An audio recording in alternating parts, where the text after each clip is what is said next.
So मागे आपण कुड पाहिलं होतं, कुड प्लस V1. तुमचं पण झालं असेल, तुमचं पण झालेलं असेल. कुड कधी वापरतो? ऑफिशियल रिक्वेस्ट आणि 3 युजेस आहेत. ऑफिशियल रिक्वेस्ट असेल किंवा एखादी एबिलिटी कपॅसिटी आपली प्रूव्ह झाली म्हणजे ऑलरेडी आपण ती ऍक्शन करू शकलो आहे. ओके, किंवा कशासाठी वापरतो? व्हेरी लेस पॉसिबिलिटी. 3 गोष्टींसाठी वापरतो, बरोबर. आता यामध्ये आपण पाहणार आहे कुड हॅव प्लस V3 म्हणजे वर्बचा थर्ड फॉर्म त्यामध्ये आपल्याला लावायचा. आता वर्बचा थर्ड फॉर्म म्हणजे काय? गो असेल तर काय होईल त्याचा? गॉन. गो, वेंट, गॉन V3. कम असेल तर काय होईल? कम, केम, कम. ईट असेल तर काय होईल? ईट, एट, ईटन. ड्राइव्ह असेल तर काय होईल? Drive, drove, driven. राईट असेल, लिहिणे, राईट असेल तर काय होईल? Write, road, written. सी असेल, सी SEE, सी म्हणजे पाहणे. सी असेल तर काय होईल? सी, सॉ, सीन. Okay, scene. मग हे जे वर्बचे थर्ड फॉर्म आहे हे सगळे आपल्याला यामध्ये वापरायचे. कशानंतर? कुड हॅव नंतर. ओके, कुड हॅव नंतर काय वापरायचे? वर्बचा थर्ड फॉर्म. आता आपण कुड आपण पाहिलं होतं की मी काय करू शकलो वगैरे सांगण्यासाठी. आता यामध्ये आपण पाहतोय की ऍक्शन करायची, काहीतरी करण्याची इच्छा होती पण because of some reason we couldn't do that. Okay, we want to do something in past but because of some reason we couldn't do that. आपली काहीतरी करण्याची इच्छा होती पण काही कारणामुळे आपण त्या गोष्टी करू शकलो नाही. मग अशा गोष्टी बोलण्यासाठी आपण हा वापरणार आहे. ठीक आहे, हा मॉडेल्सचा प्रकार आहे. फ्रेझल वर्ब पण याला म्हणतो. मग आता सेंटेन्स कसं होते बघा. पहिल्या सेंटेन्सला आपण आता याच्यामध्ये जेव्हा रिझन सांगणार आहे की मी हे करणार होते पण हे करू शकले नाही तर ते रिझन जे असणार आहे का नाही करू शकलो तो पास्ट मध्येच असणार आहे. म्हणजे पास्ट कंटिन्युअस वापरू शकता, पास्ट परफेक्ट वापरू शकता. त्यानंतर हॅड टू आपण पाहिलं आहे, मला वाटतं have to, has to, had to. त्या हॅड टू त्यामध्ये आपण वापरू शकतो. त्यानंतर पास्ट कंटिन्युअस, पास्ट परफेक्ट पण वापरू शकतो, सिंपल पास्ट पण वापरू शकतो. ठीक आहे, म्हणजे पास्टचे रिझन तुम्ही त्याच्यामध्ये सांगू शकता. ठीक आहे, माझं सेंटेन्स कसं होतंय? I could have come to class. V3 आहे come, come, came, come. I could have come to class but I came late at home yesterday. म्हणजे फॉर एक्झाम्पल सपोज तुम्ही कुठेतरी गावाला गेले आहात, ठीक आहे, आणि तुम्हाला क्लासला यायचं होतं पण तुम्ही घरीच लेट पोहोचले आहात. मग अशा वेळेला तुम्ही काय म्हणणार? I could have come to class but I came to home late yesterday. मी घरी उशिरा आली त्यामुळे क्लासला येऊ शकले नाही. Okay, she could have joined class. Okay, she could have joined class but she was facing some financial issues. ती क्लास जॉईन करू शकली असती म्हणजे तिची क्लास जॉईन करायची इच्छा होती. ती क्लास जॉईन करू शकली असती पण तिला काही फायनान्शियल इश्यू होते, जे ती फायनान्शियल इश्यूज फेस करत होती. Got it? Third one, he could have passed the exam but he could not attend exam. म्हणजे आता सपोज MPSC ची एक्झाम देणारा एखादा स्टुडंट आहे आणि त्याने खूप छान अभ्यास केला आहे आणि आपल्याला माहिती आहे की तो पास होऊ शकतो पण एक्झामच्या दिवशी सपोज तो उशिरा पोहोचला असणार, त्याची बस मिस झाली असणार किंवा तो एक्झामच्या सेंटरला पोहोचू शकला नाही. ओके, मग आपण इथे काय म्हणतो की तो एक्झाम पास होऊ शकला असतो पण तो एक्झामच देऊ शकला नाही, तो सेंटरला पोहोचूच शकला नाही. ओके, त्यानंतर I could have completed my homework but guest came to my home. आता सपोज आपल्या घरी मी तुम्हाला म्हटलं की होमवर्क करून या घरून, हे आहे हे होमवर्क करून या, ठीक आहे, आणि तुम्ही म्हटलं हा ठीक आहे. मग तुम्ही घरी गेले त्यानंतर तुमच्या घरी आलेले होते गेस्ट, पाहुणे आले होते. मग त्यावेळेला तुम्ही अभ्यास करू शकले नाही. मग त्यानंतर तुम्ही मला रिझन मी म्हटलं तुम्हाला की काय झालं, तुम्ही अभ्यास नाही केला, पूर्ण का नाही केलं, का नाही लिहिलं. मग तुम्ही काय म्हणणार, तुमची इच्छा तर होती अभ्यास करायची, बरोबर.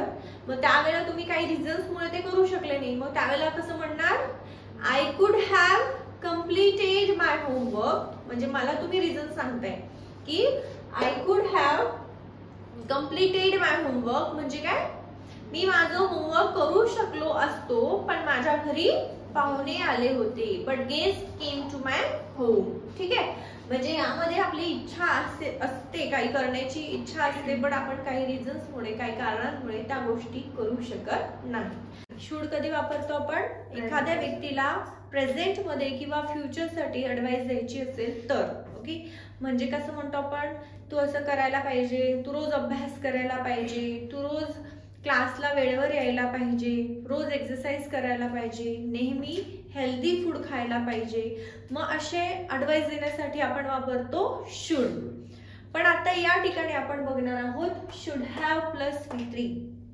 ओके, एखादी गोष्ट घडून गेल्यानंतर त्यावर आपण त्या व्यक्तीला सल्ला देतो किंवा झालेल्या गोष्टीवर दुःख व्यक्त करतो, रिग्रेट व्यक्त करतो. म्हणजेच मी असं करायला पाहिजे होतं.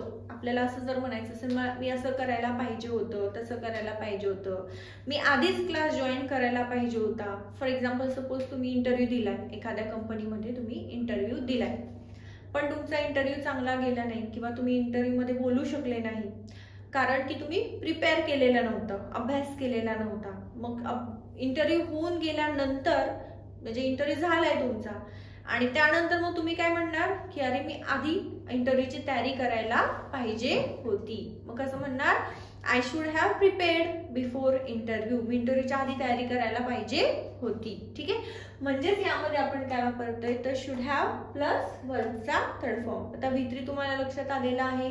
गो went gone, come came come, it ate eaten, drink drank drunk, ride rode driven, ride rode ridden. ठीक आहे, आता it is use to give advice to someone after an event happened or to show regret for the happened action.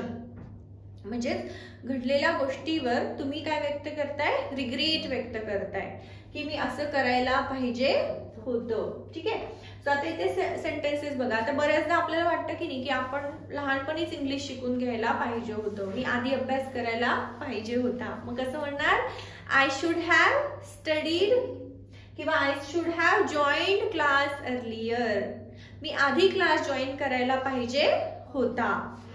She should have studied before marriage. म्हणजे आता एखाद्या मुलीचं लग्न झालंय समजा, ठीक आहे, आणि तिने लग्नाच्या आधी शिकून घेतलं, तिला वाटलं बाबा लग्न झालं, आपण आपलं एज्युकेशन कंटिन्यू करू, कम्प्लीट करू, पण ती करू शकली नाही.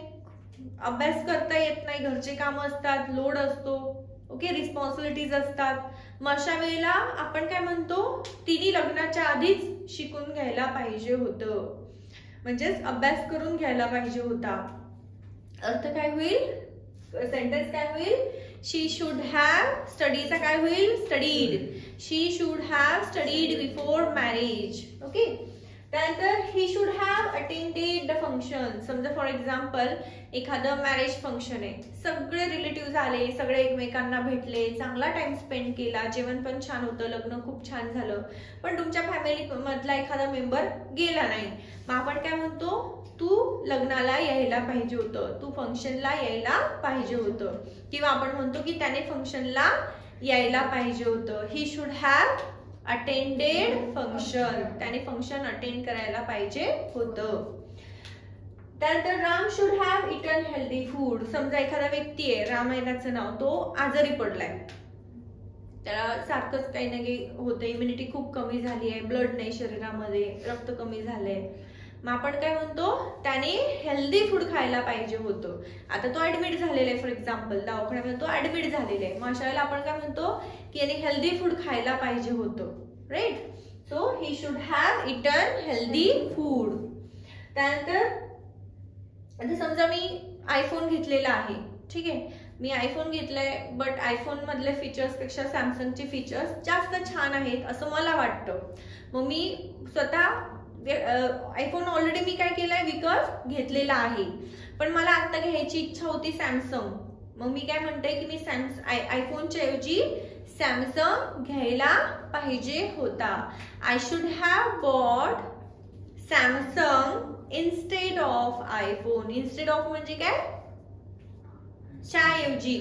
इन्स्टेड ऑफ म्हणजे च्या ऐवजी, आयफोनच्या ऐवजी सॅमसंग घ्यायला पाहिजे होता.